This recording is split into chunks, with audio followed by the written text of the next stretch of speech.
नमस्कार दोस्तों, स्वागत है आपका न्यूज डिकोडर में। 15 अगस्त यानी कि आज अलास्का में होने वाली पुतिन और ट्रंप की हाई प्रोफाइल मीटिंग के एजेंडे पर दुनिया की नजर है। यह पहली बार होगा जब ट्रंप रशिया यूक्रेन वार को खत्म करने के लिए पुतिन से फेस टू फेस बात करेंगे। लेकिन इस मीटिंग के पहले ही ट्रंप के एक स्टेटमेंट ने हलचल मचा दी है। उन्होंने कहा है कि यूक्रेन को अगर शांति चाहिए तो शायद अपनी कुछ जमीन रशिया को देनी पड़ सकती है। वहीं रशिया ने भी मीटिंग से पहले यूक्रेन के कई रीजन में अपने मिलिट्री ऑपरेशन को तेज कर दिया है और नए नए एरियाज पर कब्जा जमाया है। तो सवाल यह है कि अलास्का की मीटिंग के एजेंडा में अब तक क्या क्या क्लियर हुआ है। ट्रंप किस जमीन डील की बात कर रहे हैं और इस पे यूक्रेन का क्या स्टांस है। व्हाइट हाउस में अपने प्रेस कॉन्फ्रेंस के दौरान ट्रंप ने कहा अगर यूक्रेन को अपनी खोई हुई टेरिटरी वापस चाहिए तो शायद उसे कुछ एरिया परमानेंटली रशिया को देना पड़ेगा। ट्रंप ने यह भी बोला कि अगर पुतिन इसके बदले में कोई रीजनेबल प्रपोजल देते हैं तो वो पहले यूक्रेन के प्रेसिडेंट जेलेंस्की को इन्फॉर्म करेंगे, फिर यूरोपियन लीडर को बताएंगे। ट्रंप का कहना है कि यूक्रेन के लिए कोई भी फाइनल डील डिसाइड करना उनका काम नहीं है, वो सिर्फ फैसिलिटेट करेंगे। मतलब पुतिन का प्रपोजल सुन के या तो सबको गुड लक कहेंगे या लड़ते रहने की सलाह देंगे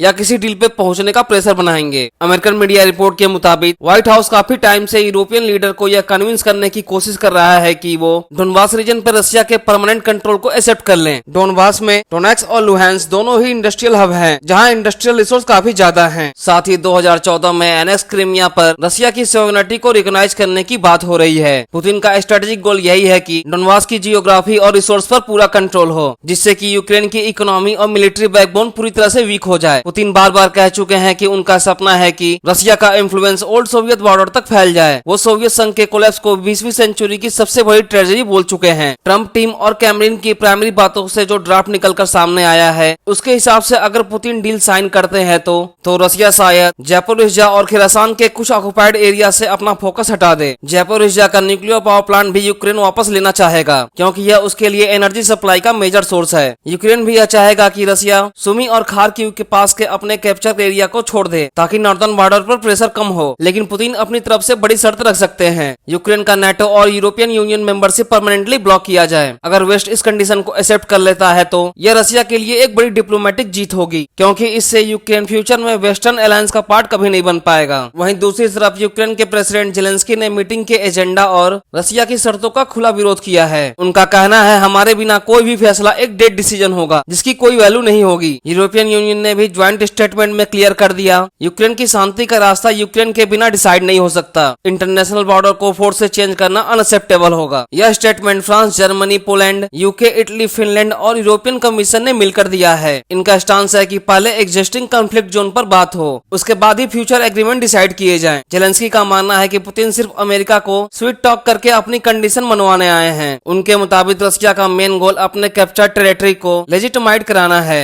फ्रंट स्टेज पे चाहे यूक्रेन ओपनली अपोज कर रहा हो, लेकिन बैक चैनल में अमेरिका यूक्रेन से बात कर रहा है। रिपोर्ट्स के मुताबिक अगर ट्रंप पुतिन के बीच सीज फायर की डील होती है तो कीव अपने लिए वेस्टर्न कंट्री से सिक्योरिटी गारंटी मांग रहा है। यूक्रेन चाहेगा कि रशिया के साथ एक बफर जोन बनाया जाए जहां नाटो या यूरोपियन फोर्सेस टाइम टाइम पे इंटरवीन कर सके। यह गारंटी यूक्रेन के लिए सर्वाइवल का सवाल बन चुकी है, क्योंकि वार के बाद भी रशिया का थ्रेट्स कम नहीं होगा। तो सवाल उठता है कि इस टॉक से किसको फायदा होगा और किसको नुकसान होगा। तो सबसे पहला है रशिया को फायदा। डोनबास, क्रीमिया और शायद कुछ ऑक्युपाइड टेरिटरी पर रशिया शायद परमानेंटली कंट्रोल पा ले, जिससे नाटो के एक्सपेंशन को रोक सके। साथ ही साथ यह एरिया रिसोर्स रिच टेरिटरी है। दूसरा है यूक्रेन को नुकसान। यूक्रेन को शायद इससे territory loss, weekend security position और नाटो और यूयू में जाने का ड्रीम खत्म हो जाए। तीसरा है ट्रम्प का political gain, peace maker image, US diplomatic policy में डिप्लोमेटिक विक्ट्री का क्लेम। चौथा है यूरोपियन यूनियन का मिक्स पोजीशन। वार का एंड होना उनके लिए एक रिलीफ होगा, लेकिन टेरिटोरियल कंप्रोमाइज का प्रेसिडेंशियल डेंजरस। आज होने वाली अलास्का की मीटिंग से यह क्लियर हो जाएगा कि ट्रंप पुतिन शांति के नाम पर यूक्रेन के मैप में कितना बदलाव करने वाले हैं। लेकिन एक बात तय है, अगर यूक्रेन के बिना कोई डील हुई तो वो ग्राउंड पर नहीं टिक पाएगी, चाहे पेपर पर कितनी ही हिस्टोरिक क्यों न लगे। हालांकि ट्रंप और पुतिन की इस मीटिंग पर आपका क्या मानना है? क्या यह डील ग्राउंड पर टिक पाएगी या नहीं? कमेंट करके हमें बताएं और इसी तरह के कंटेंट के लिए हमारे चैनल को सब्सक्राइब करें।